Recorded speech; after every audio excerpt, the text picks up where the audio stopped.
अधिवेशन के दूसरे दिन सदन की कार्रवाई शुरू होने से पहले शिवसेना उबाटा नेता अंबादास दानवे के ट्वीट से हड़कंप मच गया।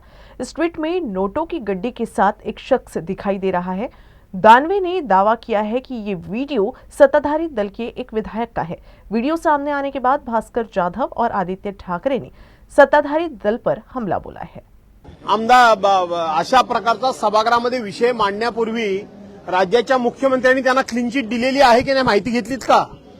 कारण असे विषय चर्चेला येण्यापूर्वी राज्याचे मुख्यमंत्री प्रत्येकाला क्लीन चिट देऊन मोकळे होतात, प्रत्येक गुन्हेगाराला पाठीशी घालण्याचं काम करतात, प्रत्येक अत्याचाराला त्या ठिकाणी कुठल्याही प्रकारे अत्याचार झालेला नाही असं म्हणून एक प्रकारे तपास यंत्रणेच्या तपासावर ते बंधनच घालतात, किंबहुना समोरच्या माणसाला ते पूर्णपणे क्लीन चिट देऊन तो तपास भरकटवायचा प्रयत्न करतात।